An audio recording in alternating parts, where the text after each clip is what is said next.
What else have you got free? And then you got to be head geek here. Yes. And so I became head geek. 12 minutes after the hour of 6 o'clock of Friday, May 21st, 1993. Good morning, my little fun seekers. Oh, a good morning to you indeed. You know, again, I'll bet that many of you are sitting out there saying to yourselves, boy, I wish I was Lassiter. You know, I had the soft hours, the big bucks, the whole bit, the fame, the glory, the celebrity.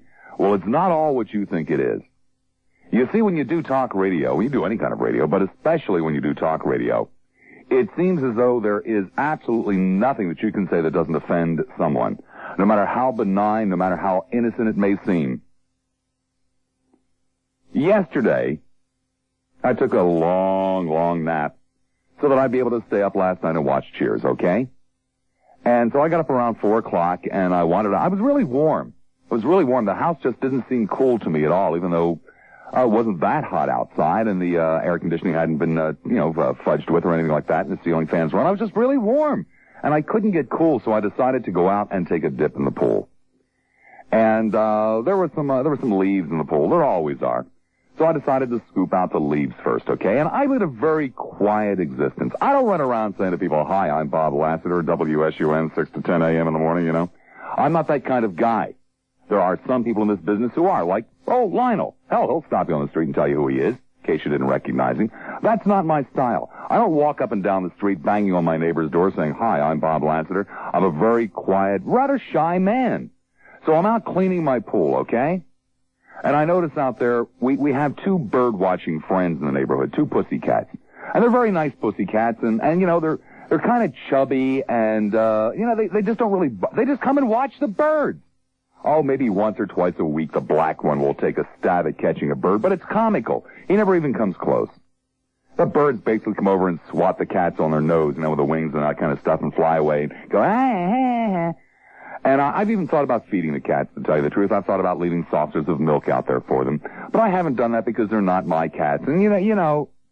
So anyway, one of the cats is out there. And I go over and I scratch him behind the old ears and, talk to him for a couple of minutes. Hey, guy, see the interesting birds today? And I continue cleaning the pool, and the muffin comes out. And she's going to sit there while I'm taking a little swim in the pool. And next thing we know is our next-door neighbor, who I've never spoken with, comes over to the fence and says something to Mary about, is the cat bothering you or whatever it might be. And I continue to clean the pool, and Mary goes over and talks to him and says, oh, no, we enjoy them, et cetera, et cetera, yada, blah, blah, blah, blah. Usual over the back fence kind of chit-chat. And the neighbor says,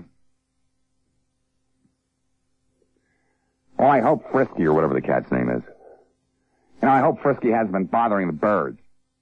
I heard the Mad Dog say on the radio that, it was a fat, incompetent cat. Oh, God, I didn't even know these people next door knew who the hell I was, let alone listen to me. Now I'm, on the air insulting their cat. Oh, man. Like I said, there is nothing. Absolutely nothing that you can say. Good morning. That insults somebody. And now, I've insulted these nice people who live next door to me. I don't even know their names. I didn't even know they knew who I was. I didn't know they listened to my show. And now they, have got the stigma of having their cat called fat and incompetent to a vast radio audience. You see, you just can't win for losing. Man, I'm going to get out of this business. I tell you, I'm going to get out of this business. It's going to be mostly sunny today, high and yet. Women can't drive cars unless they're given permission. And that's part... The screaming into the microphone is not funny. It really shatters my ears. Will it stop right now, please? Thank you. I do appreciate that. But in any event, like I said, George really likes to hang around with the rich dudes. So I'm pretty damn sure you guys made the right mistake. And let's talk about the goddamn haircut. Let's talk about closing down half of the L.A. airport for, 30 minutes or something like that, and the $200 haircut. It was very, very insensitive. Incredibly insensitive and really stupid. But you see, the difference between the people who support the likes of George Bush and Ronald Reagan and the difference between the people who support the likes of Bill Clinton with all of his goddamn flaws, and there are a lot of them, is that you don't go out of your way to ignore the stupidity. You don't go out of your way to ignore the insensitivity. You call a spade whenever you find it. Okay? Okay. it was a real dumb thing to do, Bill. A real dumb thing to do. And I really hope it doesn't ever happen again. Because if it happens again, it goes beyond dumb. It goes beyond insensitive. It goes to arrogant. So like after a month and a half, they finally put in the goddamn intercom. But the evil Dr. Selinsky and Boy Cheese, who have nothing better to do than to try to, do shtick for this show, they decided it would be hilarious if the intercom came out of a speaker and was picked up by the microphone and, kind of sounded like this. They decided that would be hilarious. But unfortunately, in order for that to be the case, the speaker that the intercom comes out of has to be extremely loud. So every time Kara opens up the intercom in there, if she raises her voice above a whisper, it blows my miserable brains out, which causes me to be very mad. I mean, it's, serious pain we're talking about here, and causes me to admonish Kara on the air, which makes her uncomfortable, then it makes me uncomfortable knowing that she's uncomfortable. So, honey, forget the evil Dr. Selinsky, forget the Boy Cheese. From now on, use your microphone, and don't use the miserable intercom until they fix the intercom up for what it's intended to be, which is not goddamn shtick. I mean, when I mentioned this last week, I was told by Boy Cheese, well, we wanted it to sound like it does, with Neil and George. Hello, Neil? Well, Neil doesn't wear headphones, and so it doesn't blow his brains out. And on top of that, it's not a particularly good shtick anyway. So from now on, just use the microphone. Great. Then you see, I won't get mad, I won't get hurt, you won't get mad and hurt. I get hurt physically, you get hurt emotionally. And to help, let the evil Dr. Selinsky do what he does best. Beats me too. And let Boy Cheese do what he does best. Beats me as well. And, any of the shtick crap that they come up with, we'll just ignore. Oh. I mean, at 6:40 in the morning, man, to have your little eardrums blown out, and it's not her fault. I mean, it just dawned on me during the break why. Unless she talks, at a whisper, why it blows my head apart. It's because the damn speaker volume is turned all the way. Oh, it's actually the microphone volume in there is turned up to make the speaker loud, so the microphone, which is not a directional microphone, which is not supposed to pick up ambient noise, picks it up. And maybe in another 4 or 5 months, they will finally do with the intercom what it's supposed to be. I mean, it's not supposed to be part of the show. It's supposed to be off the air. And like when I press the intercom button in here, it's supposed to mute my mic. But it doesn't. Now I just pressed the intercom button in here and I blew her brains out. But it's supposed to mute the mic. Just like when she presses her intercom button in there, it's not supposed to go out over the air. But, the people here, they're not into talk. They're not into live radio. Do you realize these people meet for like a half an hour every day at the end of the Morning Mama show to discuss what they're going to do tomorrow? The Morning Mama doesn't have a full half hour in her 4 hours on the air. But they spend a half an hour planning it. Oh. What the interesting thing is, like I said, those commercials inside of Cheers last night cost a fortune.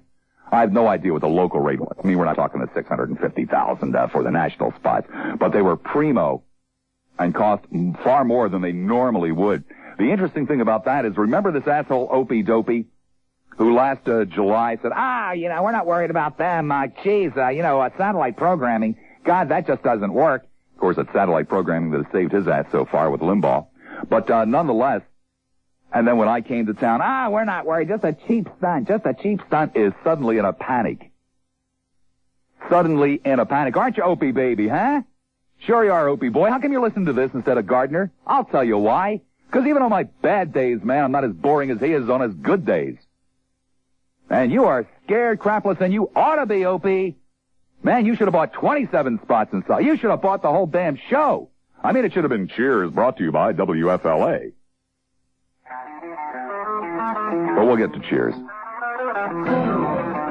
Isn't it all better now that we figured out how to circumvent these assholes that run this place and cause grief and aggravation? Sure it is. 576. For you being back in town. But this should... No, it's too late. It's already too late. Oh, I agree. But see, the thing is this. Maybe Boy Cheese figures that you are so famous and so popular that word of mouth is going to raise the ratings without him. Boy Cheese is terrified that the worm's going down the tubes, man. They're trying to save it. The worm goes down the tubes, Boy Cheese is out of here. Well, you in fact, being a board op at FLA. You can't save the worm. What do you mean I can't save the worm? I'm not here to save the worm. Well, that's what I mean. He can't save the worm either. The worm's going underground. But the whole thing is this. He figures that you are so famous, or infamous, whichever way you want to put it, that... No, he doesn't figure, sir. When they put this station on the air, they, like a lot of other companies, said, well, let's see what happens. If it works, then we'll spend money on it. If it doesn't work, then we'll try something else. Has nothing to do with whether or not they thought I was so famous. That has nothing whatsoever to do with that at all. It's just typical American corporate thinking. Well, let's, sling it on the wall and see if it sticks. If it does, then we'll do something with it. And it's too bad, because you and I both know you've got to spend money to make money. Usually. And if that... Well, this sucker's going to work in spite of them, you see. Of course. It's just that everybody's going to have to work a hell of a lot harder, and it won't make it quite as big as it might have. It's going to work anyway in spite of them. There's no doubt in my mind about that. Absolutely. Great. Thanks for the call. 576 WSUN. We've got our own little soap opera going on right here that we're really hoping we'll have a final edition pretty soon. We're trying, of course, to talk Boy Cheese into quitting his job and, either going to work for somebody else or, which we know is almost an impossibility, or opening up his own business. And to this point, we've got him opening up a yo-yo store. Something he knows a little bit about and something where he'd feel comfortable with. But yesterday stopped in again, and he keeps coming up with all these objections. And yesterday I walked by his office, and he's got his little piggy bank there. Well, it's actually not a piggy bank. It's a Mickey Mouse bank. And he had his hammer, and he'd knocked Mickey's head off. And he was counting his nickels and his dimes and his pennies on his desk. And he only had $12.23 in there, and he says to me, oh, Bob, oh, mad dog, I don't have enough money. And I said, well, look here, Boy Cheese. If you would just get your act together enough to join the NASE, the National Association of the Self-Employed, they could help you raise money for your business. He said, how? I said, with their how-to guide, it'll show you the wide variety of financial sources and choices through which you can raise capital. They'll help you evaluate short and long-term financing. You'll learn how to go public with your company. They'll help you look at the 4 key areas that bankers consider for loan prospects. It's an absolute must, Boy Cheese. He said, well, yeah, but then what about hiring people? I said, well, the NASE has commissioned a hiring procedures expert to write a helpful, comprehensive guide which shows you how to write a precise job description before you begin looking for someone, how to write an effective help wanted ad, how to conduct a thorough interview, how to create an informative application form, and effectively evaluate an applicant's interview and written application. He said, really? How can I get in touch with these people? I said, the same goddamn way I told you yesterday, you idiot! Write this down now. 1-800-323-NASE. That's 1-800-323-NASE. We don't know if he called yet, but we'll keep you informed.